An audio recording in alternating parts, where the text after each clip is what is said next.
Oi, pessoal, meu nome é Daniela de Oliveira, eu sou psicóloga. Eu sou Thaís Salã, sou psiquiatra. E a gente vai dar uma continuidade para o nosso vídeo anterior de burnout. Então agora a gente vai conversar um pouquinho sobre a diferenciação de burnout para outras doenças, para outros transtornos de humor.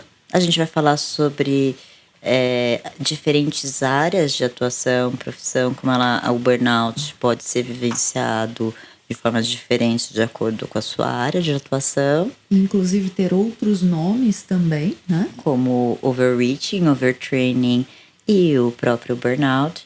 E se você está chegando no nosso canal através desse vídeo, dá uma olhada no nosso vídeo anterior, que é quando a gente começa a falar sobre o burnout e os sintomas.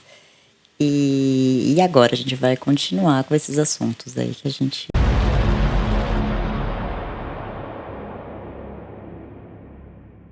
Como é que a gente faz a diferenciação entre o burnout, quando a pessoa já está no estado de exaustão completa, que já passou da fadiga, já passou do cansaço, para uma depressão, para uma ansiedade? Ou será que aquilo que ela está achando que é burnout pode ser uma outra coisa?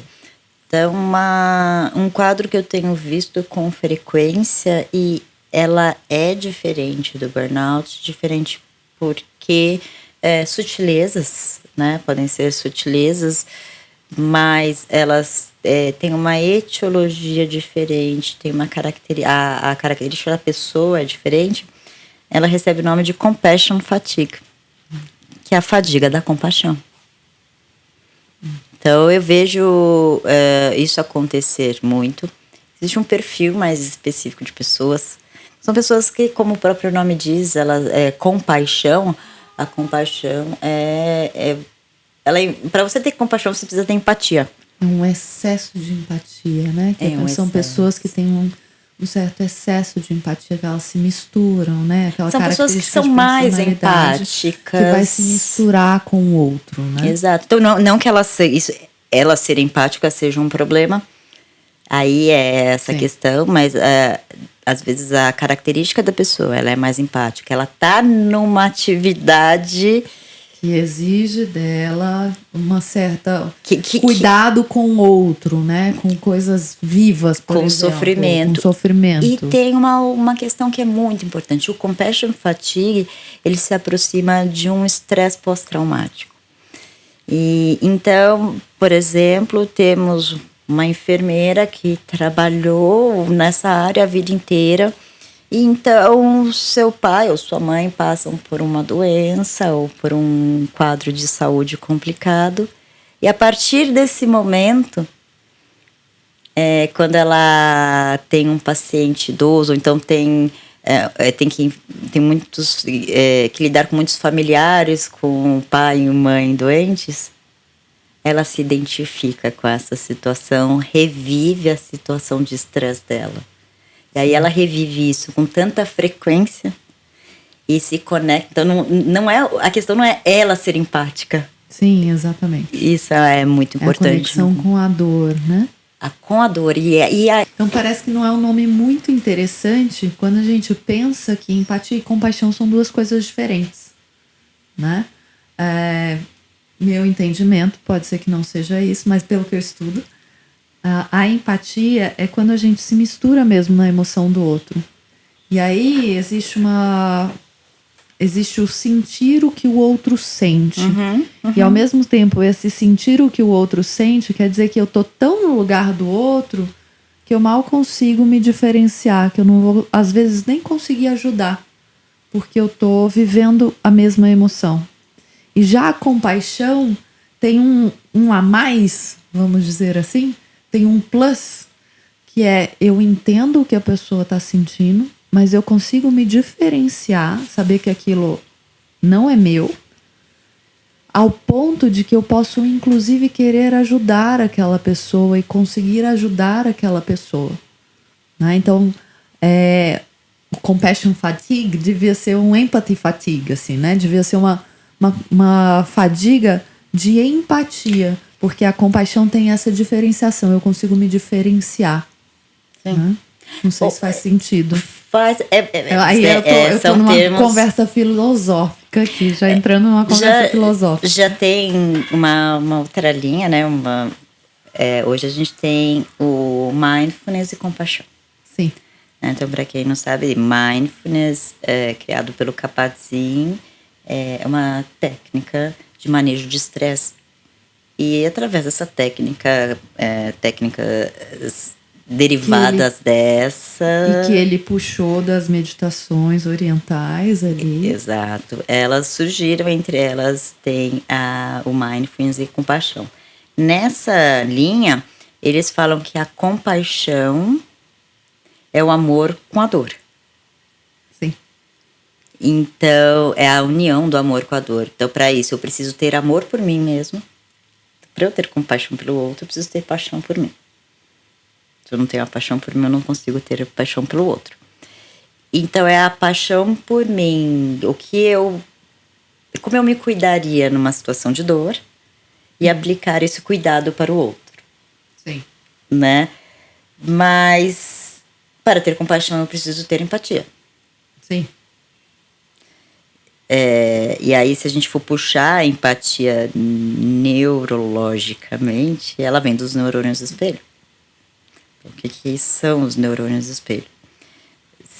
De uma forma bem objetiva e física, se eu levanto a mão direita, você que está assistindo aí, a Dani que está aqui, né? No cérebro, se eu fizesse um escaneamento do cérebro dela, a área do córtex motor que move a mão direita dela vai ter ativado. Apesar da minha mão direita ter ativado, ela viu.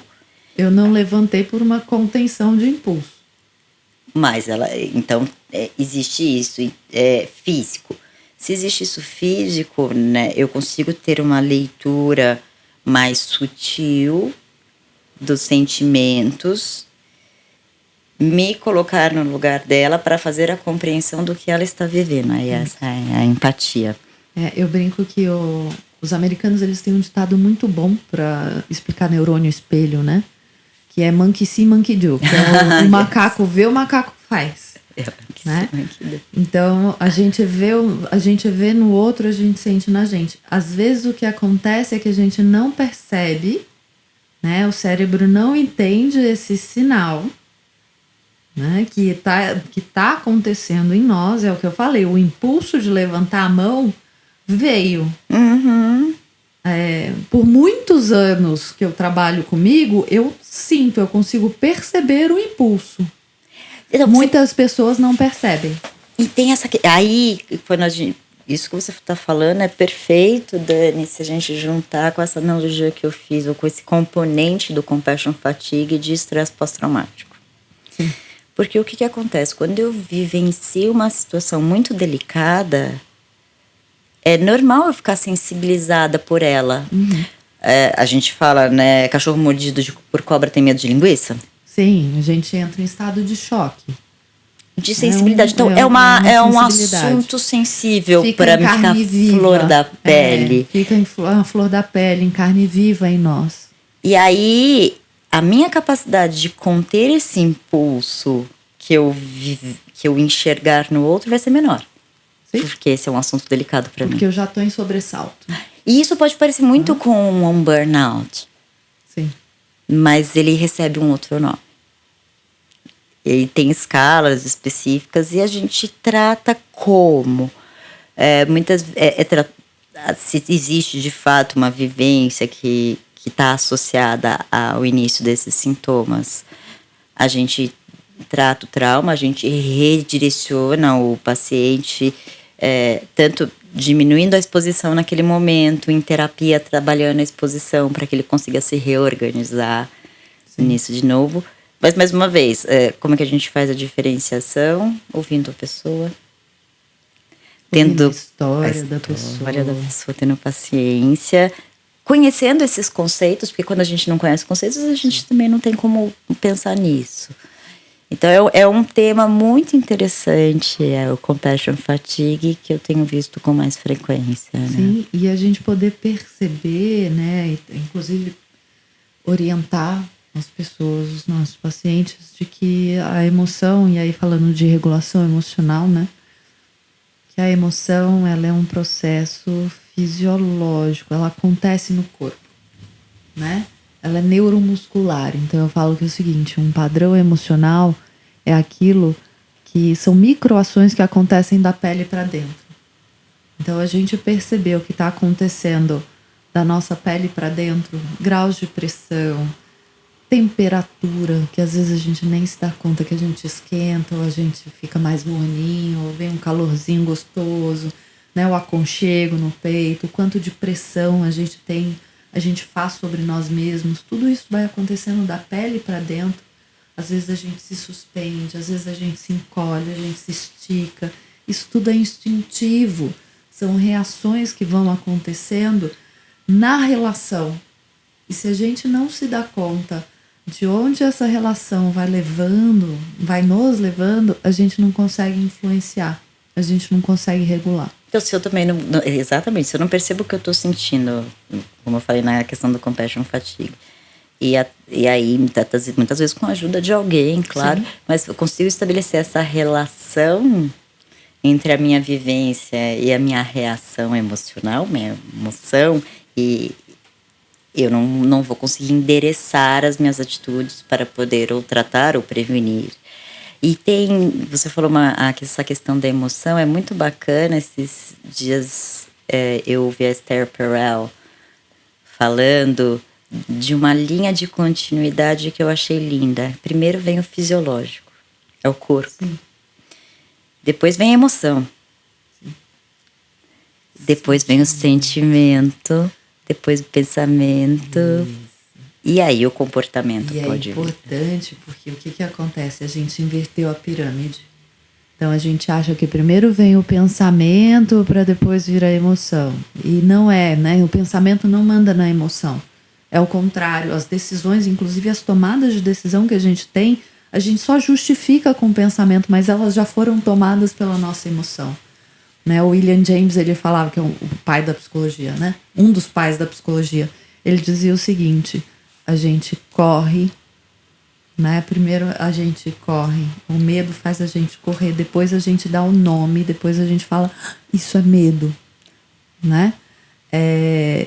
Então é a gente poder entender essa coisa de que, e isso é muito importante também, emoção e sentimento são coisas diferentes. A emoção é isso que eu tava falando, né? Ai, me deu a borboletinha no estômago, apertou o coração, me deu um nó na garganta. Isso é emoção. O sentimento é o que eu vou chamar isso. É raiva, é tristeza, é ódio.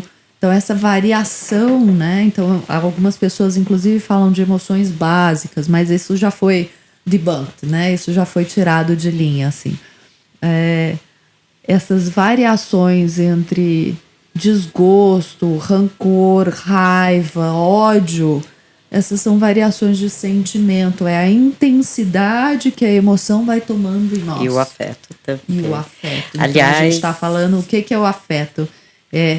A coisa vem, é a relação. É a relação com aquilo. Se aquilo é positivo, se aquilo é negativo. É agradável, eu não falo nem positivo e negativo, porque senão as pessoas têm uma conotação Sim. que é ruim ou bom. Mas é agradável ou desagradável para nós. E a gente precisa entender que a emoção é uma conversa do nosso processo vivo com o nosso cérebro. É a vida querendo conversar com a gente. Aliás, né? Tem tanta coisa interessante nesse campo aqui. Por isso que a gente está trazendo o podcast, que a gente vai fazer um episódio específico para falar sobre as emoções, os sentimentos, e até trazer referências de livro como o livro Permissão para Sentir, do Mark Brackett. Então, se você se interessa por esse assunto, fica ligado, se inscreve aí com a gente, que a gente vai falar sobre isso. A gente vai se aprofundar nesse assunto. Né? Mas uma outra questão aí que entra como diferencial é a depressão. Sim. Né? E como é que a gente diferencia depressão e burnout? A depressão, ela é uma tríade.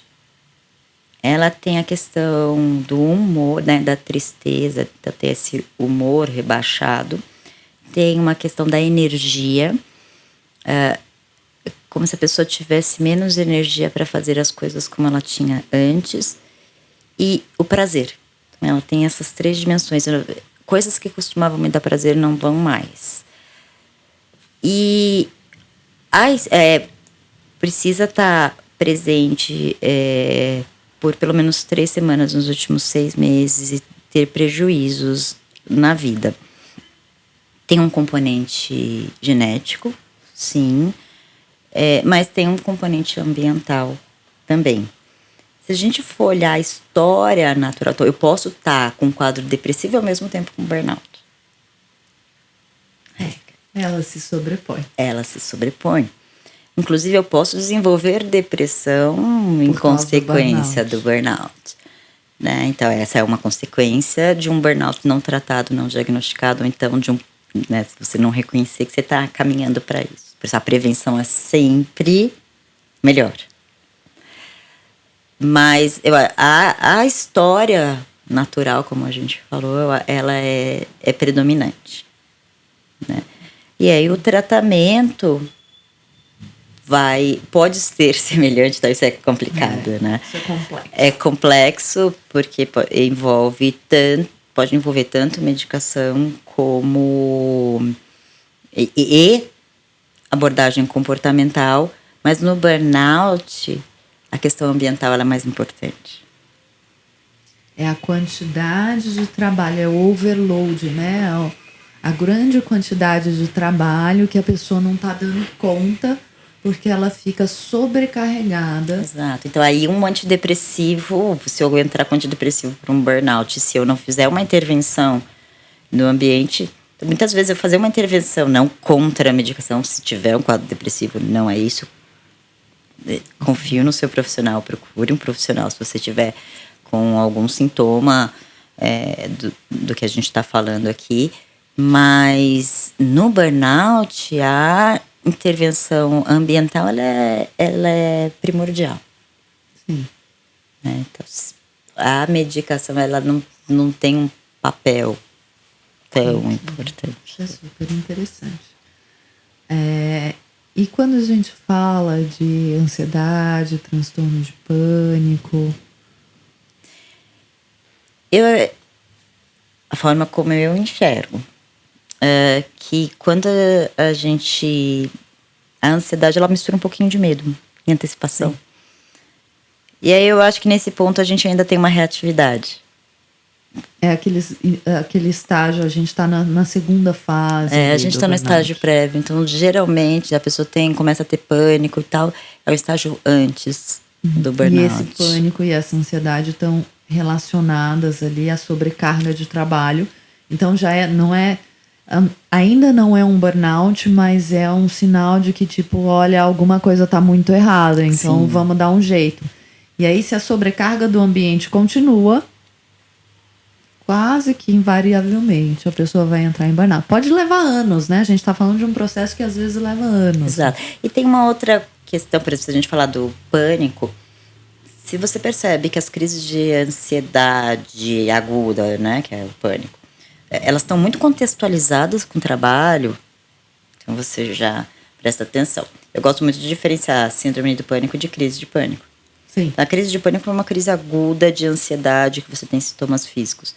A síndrome do pânico é quando você começa a ter um medo de ter essa crise e por isso começa a evitar situações que possam te provocar essa crise. E ela começa num crescente, vai tomando conta da sua vida de forma que você vai reduzindo as suas atividades. Então, por exemplo, antes eu dirigia, mas aí eu tive uma crise de pânico. Se eu tiver uma crise de pânico dirigindo, então aí eu não paro de dirigir. E aí, mas e se eu mas e se eu estiver na rua e eu tiver uma crise de pânico e não tiver ninguém para me ajudar, e aí como é que eu vou ficar? Aí eu começo a parar de sair de casa. Então ela vai num crescente tomando conta de todas as áreas da nossa vida. Quando você tem uma crise de ansiedade ou de pânico, quando ela acorda pensando que ela vai para o trabalho, por exemplo, e ela é bem contextualizada nesse sentido, você já começa a ver que tem uma relação causal mais direta com o trabalho. Agora fala um pouquinho sobre overreaching. Bom, aí tem os atletas, né? Aliás, como a gente vai falar no próximo episódio, uma das formas de manejo de burnout é o estilo de vida, e dentro do estilo de vida a gente tem atividade física. Por outro lado, a gente também sabe aí, a maratonista madura aqui falando, que você sobrepor um excesso de carga de esporte, no caso de ter uma energia, de estar sendo mais sobrecarregado no trabalho, você vai sobrepor cargas e você pode favorecer um burnout, né? Então, o overreaching, ele é um termo utilizado no mundo dos esportes para um estado de treinamento, porque como é que se estrutura um treinamento? Através de ciclos. Como a gente falou, de desenvolver resiliência. Então, a gente não precisa do estresse tóxico para ficar mais forte, né? Eu falo para as pessoas, não tem como você chegar na academia e já começar a pegar 10 quilos em cada braço. Você chega e pega um. Isso, a gente tem uma periodização, né? Então, você vai criando a periodização, e nessa periodização você vai aumentando a carga até chegar num ponto de supercarga, que aí você tira o pé, né? Você deixa a pessoa descansar, que é o que a gente chama de polimento. Isso. E dentro desses ciclos também a gente tem pequenos intervalos de descanso, né? Isso. Então a gente tem um trabalho. Na natação a gente divide muito assim: temos um trabalho de base, e nesse trabalho de base a gente tem semanas que são semanas de tirar um pouco a carga. Existem diversos tipos de periodização. Você pode. Então, você tem uma periodização semanal. Então, aqui, toda semana você tem um dia de descanso. Tem pessoas que fazem periodização de 4 dias. Tem pessoas que fazem periodização a cada 2 semanas. Tem pessoas que fazem periodização, por exemplo, 6 meses, de 6 meses e tira uma semana. E assim, isso varia muito. E aí, dentro do overreaching, tem uma discussão, né? Tem pessoas que falam de overreaching funcional. Olha. Né? O overreaching funcional. Só que é muito difícil você chegar nesse ponto. Porque pensa que você está chegando no limite. Assim, reaching é o alcançar. Alcancei demais. Passei da linha. Passei. Então, significa que eu exauri demais o atleta, e aí quando eu entro nessa fase aqui, pré-competição, que a gente chama de polimento, em que a gente tem um evento que chama supercompensação, né? O corpo está acostumado a receber aquela carga, de repente você não dá essa carga, e aí é quando o corpo reage desempenhando bem na competição-alvo. Então, o overreaching funcional, teoricamente, você chegou no limite que você podia chegar para a pessoa conseguir fazer essa supercompensação. O overreaching não funcional é quando você dá o descanso para a pessoa fazer a supercompensação, só que ela não faz a supercompensação porque ela ultrapassou o limite. Então, tem essa diferenciação entre overreaching funcional e não funcional. É polêmico, é difícil, porque você é muito mais próximo do limite que você está chegando. Sim. E aí, o próximo passo, overreaching. Overtraining. É o overtraining, né? Então, como eu falei no episódio anterior, que nosso cérebro, o nosso corpo, tudo é uma balança. Então, que você tem a carga e a recuperação ou recompensa, eu tinha falado, mas também tem a recuperação. Então, em termos de carga, você tem tudo que é estresse, tá? É o esporte, né? Então, é o exercício, quanto de treino você colocou, musculação, tal. E a recuperação é alimento. Dormir. Descanso. Fisioterapia, massagem, todas as estratégias que você pode ter para recuperar. Relacionamentos saudáveis. Tudo que compensa o estresse. Mas no overtraining, assim como no overreaching, em geral, quando a gente usa esses termos, a gente está falando um aspecto mais físico. O que eu acho bem complicado, porque a gente não consegue diferenciar, né, Dani? Não existe essa diferenciação, né? O que é fisiológico e mental. Ninguém contou, né, para o cérebro, para as emoções, para o corpo, que eles estavam separados. Exato. Então, eles continuaram funcionando juntos, A gente fez uma separação muito doida em um determinado momento da história, que se a gente quiser filosofar, eu conto essa história para vocês um dia, né? Mas não vem ao caso agora. E a gente acredita nessa besteira de que existe pensamento diferenciado de emoção, que diferencia de corpo, de estado fisiológico. Isso não é uma verdade. Não. Então, nos termos aí, a gente tem então overreaching, overtraining, burnout. Em geral, a gente usa o termo burnout quando tem componentes físicos, né? Mais mentais, na verdade. Overtraining quando os componentes são físicos. Overreaching é um pré-estágio de overtraining, né? Também em relação a componentes físicos. Mas até nos atletas, se a gente for pegar atletas profissionais, sim, eles têm estresse mental. Totalmente. Então, como que eu vou falar que é a experiência própria? Não é, Dani? Então, conta pra gente que tipo de estresse mental que existe numa vida de atleta. Nossa, por onde a gente começa, né? Porque além da pressão, quando você é atleta profissional, seu salário depende do seu resultado. E é muito cru. É muito diferente. É um tanto diferente, por exemplo, de um trabalho numa empresa, porque depende do seu resultado físico. Para nós mulheres, então, né, que a gente tem oscilação hormonal, que a gente fica menstruada, não sei o quê, é muito cruel você saber que se eu não ganhar esta competição, não é só o resultado, eu posso até melhorar o tempo, mas eu tenho que ganhar. E o meu resultado depende não só do meu desempenho, mas do desempenho de todos os outros competidores que estão ali. E tá todo mundo procurando o primeiro lugar. E às vezes é porque eu preciso disso para pagar a conta, para sobreviver. Não é porque é legal, porque é gostoso mais, né? Então, existe uma diferenciação entre o atleta de tempo livre, né? Pode ser até um atleta de alto desempenho de tempo livre e que faz Gostei isso do termo tempo livre. Por lazer, entre aspas. E o atleta que depende disso para sobreviver. Então você tem a pressão de ter que ganhar porque você tem que pagar a conta. Você tem a pressão de ter que dar conta do resto da vida também. Então dar conta de casa, dar conta às vezes de família, de relacionamentos e etc. Dar conta de estudar às vezes. Então tem gente que para de estudar, tem gente que ainda tenta continuar, então tem gente que... Até porque existe uma dupla vida. peak performance, né? Existe, tem uma meia vida a tem carreira. Uma noção de que atleta profissional, eu tinha muito essa noção, então foi um dilema muito grande, assim, na época, entre... Estava em ano olímpico, parava de nadar, parava de estudar para tentar nadar, tentava... É uma confusão. Aliás, a gente vai gravar esse episódio, né, Dani? Como fazer a transição de carreira. Transição de carreira é uma coisa terrível.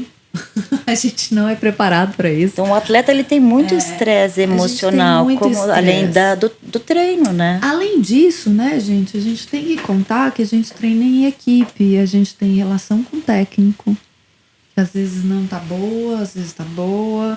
A gente tem a relação com os colegas de equipe. Às vezes você tá numa equipe que começa a ter picuinha, começa a ter coisa. É assim, tem bastante coisa. Não é muito diferente do ambiente corporativo, né? Aliás, tem muitas pessoas que saem do Inclusive, existe um termo que algumas pessoas conhecem, mais usado no mercado financeiro e tudo mais, que é o atleta corporativo. Justamente porque as características são muito parecidas. É o foco no desempenho, no resultado, não só no desempenho, mas no resultado em si. A disciplina. Né? A disciplina, a dedicação, né? Que você tem que ter, a perseverança. Então tem várias características de personalidade que fazem do atleta um bom empresário. E não é só positivo, tá? Não. Inclusive existe a questão do perfil obsessivo. Da teimosia, e das doenças mentais, dos transtornos mentais. Então existem vários estudos em psicologia do esporte que vão mostrando que os transtornos mentais, em termos de em termos de percentual, os transtornos mentais, eles são mais prevalentes em atletas profissionais. Sim.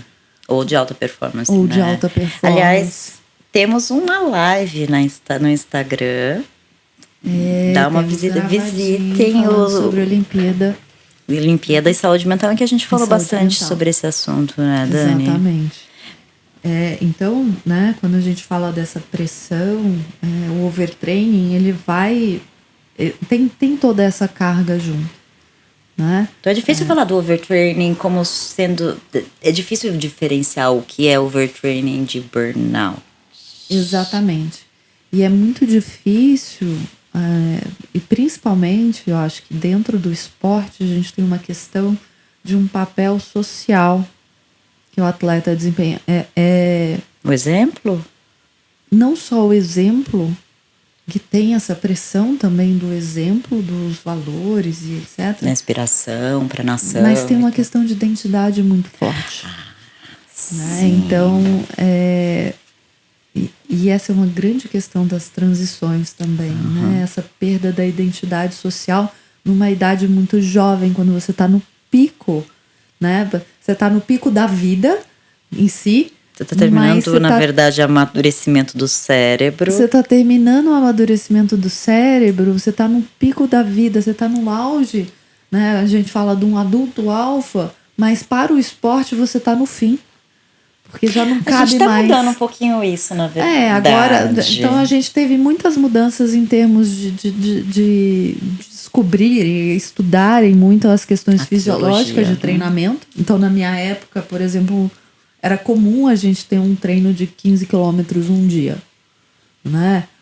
Hoje em dia isso já não se faz mais dentro da natação. A gente tinha treinos muito exaustivos. Eu fazia séries de borboleta que hoje você olha fisiologicamente e fala, não tem necessidade. Será que o mundo corporativo vai começar, vai também, né, importar? Porque o mundo corporativo geralmente acontece primeiro no esporte, o mundo corporativo dá uma copiadinha nas questões de performance. E é verdade, eu acho que o esporte ele é muito bacana. Sim. Porque ele é um... É um bom exemplo. E também é um campo de experimentos. É um campo de experimentos, totalmente. Então a gente fala do esporte, o esporte ele tem um papel político nesse sentido, né? E aí o que é importante? O que se começou a entender que na minha época isso não existia? O quanto o descanso é importante. Então, quando eu era atleta profissional, a gente falava um tanto de descanso. Não era que não falava, não era que não era importante, mas o tamanho da importância que isso toma hoje é muito diferente do que era na época, né? Então, se eu soubesse na época as coisas que eu sei hoje sobre a importância de dormir, a importância de descanso, eu não faria, por exemplo, o que eu fiz no fim da minha carreira, que eu tinha 5 estágios, estudava, treinava e trabalhava. E chegava da faculdade meia-noite, ia dormir 1h e acordava às 5 para estar no treino no dia seguinte. Né? E dar conta do resto do dia. E quando a gente é jovem, a gente tem energia para fazer isso, com um desgaste muito grande, mas ao mesmo tempo isso prejudicou muito os meus resultados. E eu nunca associei isso, na época, a tempo de descanso. E nenhum técnico, e nenhum médico, e nenhum nutricionista meu associaram também.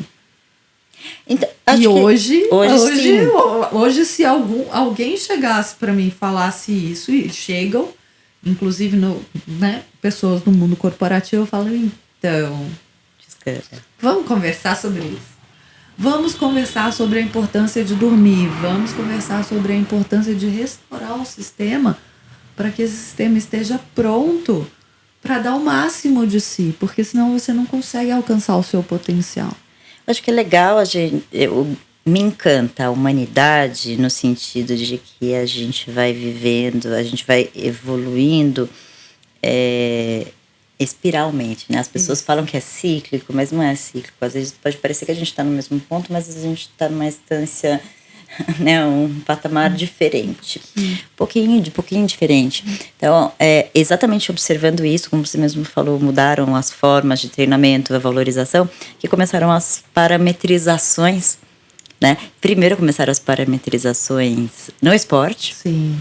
E aí depois vieram os smartwatches, que vão tentar parametrizar até na nossa vida. Então, será que eu tô dormindo direito? Eu tô dormindo o suficiente para me dar uma performance? Como é que tá o meu Heart Rate Variation, que é meu HRV, que significa como tá a minha resposta do estresse? Então, até o que a gente falou no episódio anterior sobre burnout, a gente está estudando, ele não está estudando só para falar, para falar, olha como a vida, meu Deus. Não, vamos aprender com isso, o que a gente pode fazer.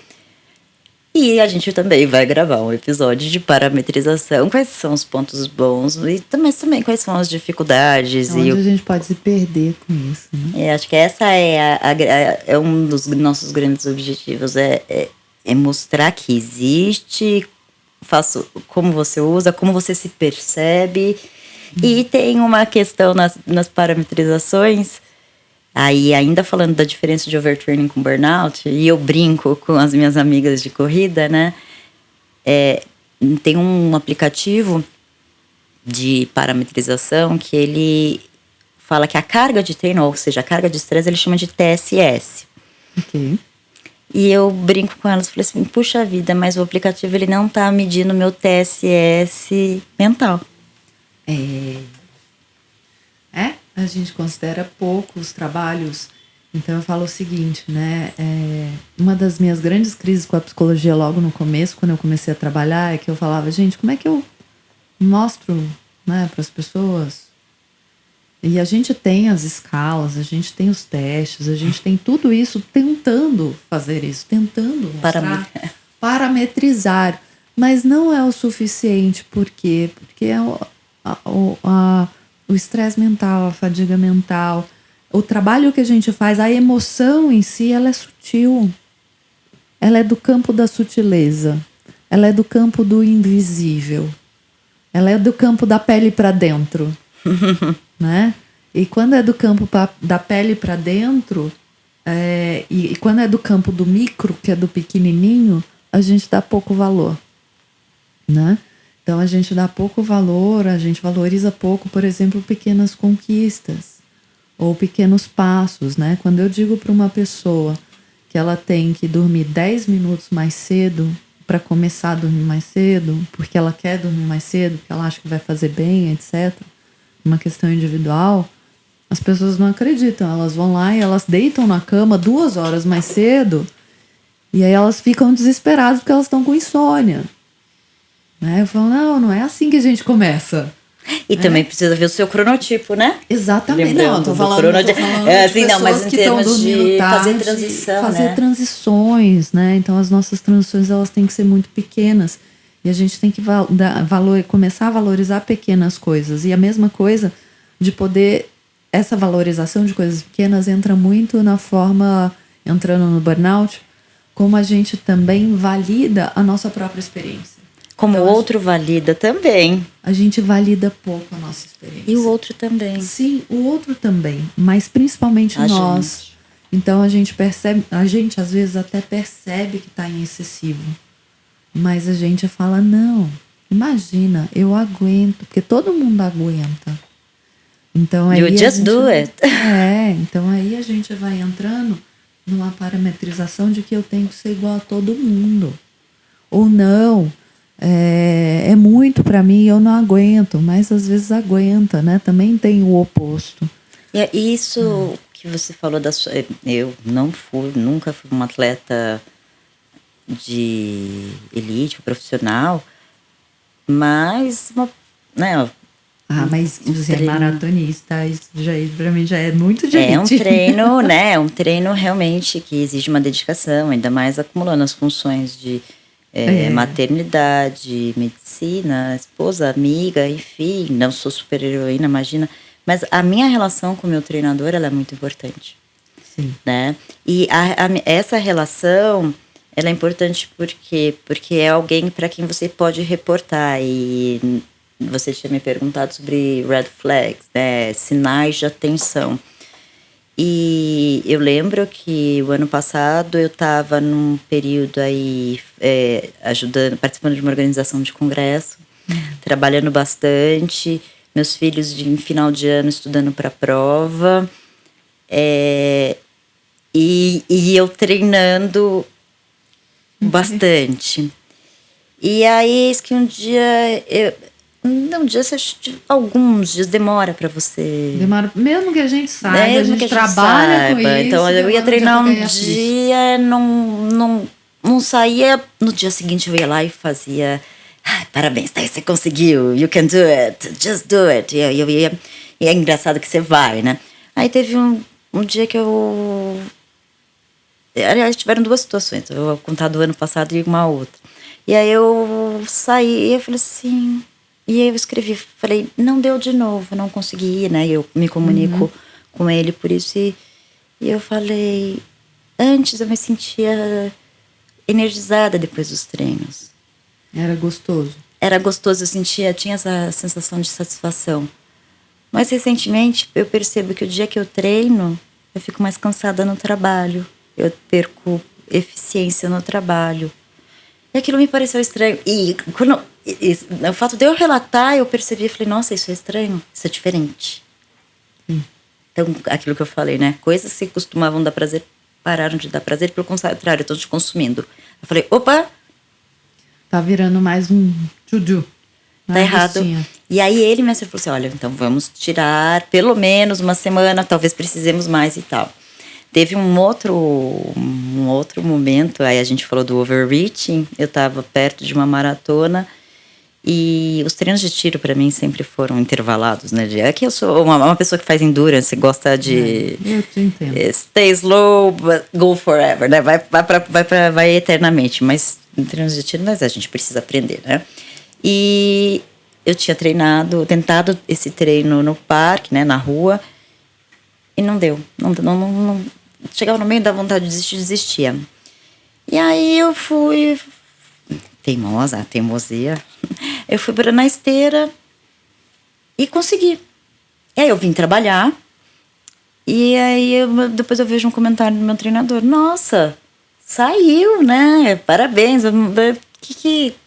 Né? Como você fez, então, o que aconteceu? E eu escrevi para ele, a hora que começa essa comunicação, essa interação, ela é importante porque sai coisa, faz você refletir, ou então nem refletir, na verdade eu fui responder, falei, foi na esteira. E como se fosse nada. Foi na esteira, e ele falou, mas o que você quer dizer com isso? E aí ele me perguntou, né? Uma pergunta terapêutica, era super, muito terapêutica, é de uma pessoa que está interessada de fato, sim, né? Sim. Mas o que você quer dizer com isso? Eu falei assim, não depende de mim. Na esteira, eu coloco a velocidade e eu simplesmente tenho que tentar não cair. Muito bom isso. Na hora que eu escrevi isso e mandei pra ele. Eu tava saindo do consultório. E brava com você mesma, na discussão. Na discussão, tipo assim, eu não tô com força de vontade. Não valeu. Foi na esteira, né? Porque não valeu, porque a minha força de vontade tá ruim. E aí ele faz um copy-paste de overreaching. O que era overreaching? Fantástico. Na hora que eu olhei, eu falei, Falei, nossa, me identifico. Ele falou, vamos descansar e tal. Então, olha que bacana. E uma pessoa que sabe. Então, isso, né? Eu acho que a gente procura profissionais que estão também interessados. Que te pergunta. Né? Então, isso é super importante. Essa relação. Bom, eu sou suspeita para falar, porque eu sou quem eu sou, graças ao técnico que eu tive. E em todos os sentidos, assim, a pessoa que eu sou, o ser humano que eu sou, eu devo muito aos técnicos que eu tive, mas um técnico muito especial, assim, que me acompanhou, sei lá, de quando, talvez na pior fase da vida de todo mundo, que é a adolescência, né? Que é a fase mais difícil de todo mundo, ele tava lá e eu sou quem eu sou por causa dele, assim, o jeito de pensar, os valores que eu tenho, as fases difíceis que passei, né? Foi uma pessoa que ele não é que ele estava disposto a ouvir, ele estava disposto a perguntar, porque eu era adolescente. Isso. E ele virava pra mim, ele falava assim, mas eu preciso entender o que você tá sentindo. Porque a pergunta, pra mim, ela é a maior demonstração de curiosidade. Sim. E de interesse. E existe algo também, né, Thaís, nessa relação de alguém que está interessado por você. E alguém que está interessado por nós traz algo que pode ajudar muito no burnout, que é o que a gente chama de corregulação. Como eu falei, nós somos seres de relação. Inclusive, para a gente regular a emoção, a gente se corregula. A gente se regula na relação com o outro, né? O Vygotsky falava algo que eu acho muito especial, Vygotsky. Que ele falava que as emoções, elas contagiam, né? Então, quando a gente está perto de alguém que está muito nervoso, neurônio espelho, automaticamente a gente vai ficando nervoso. O Miguel Nicoleles fala das brain nets, né? A gente vai funcionando enquanto um enxame de abelhas, a gente vai se comportando da mesma forma, entrando no mesmo estado. E se a gente está com alguém que nos ouve, que tem a paciência e a delicadeza e a sensibilidade de nos receber, a gente também se recebe, né? E a gente vai regulando o nosso estado emocional. Isso é importante. Falei certinho. Certo. Mas eu acho que essas duas experiências que eu passei, né, que eu até passei e revendo agora enquanto eu falo, elas foram duas experiências completamente distintas. Até se eu falar do burnout, como a gente falou no primeiro episódio, como um transtorno, uma condição ocupacional, eu enxergo, no primeiro exemplo que eu dei, uma situação de maior demanda, de maior pressão. Na outra, realmente tinha uma questão mais do treinamento, não? Então, essas diferenças, né? Então, para vocês não esquecerem overreaching, overtraining, burnout. A gente fez algumas diferenciações importantes, né? Depressão, ansiedade, compassion fatigue, overtraining, overreaching e burnout. É importante que a gente saiba, até para que a gente possa se analisar. Né? E procurar ajuda. E lembrando que para a gente fazer isso, a gente sempre precisa, né, aquele tempo para nós. O próprio tempo. Tempo próprio. Para nós. Se você está gostando do nosso canal, se inscreva e ativa as notificações para você receber mais vídeos. Esse foi o nosso segundo vídeo da série Burnout. Para você não ficar de fora, a gente vai deixar aqui a indicação do primeiro episódio dessa série.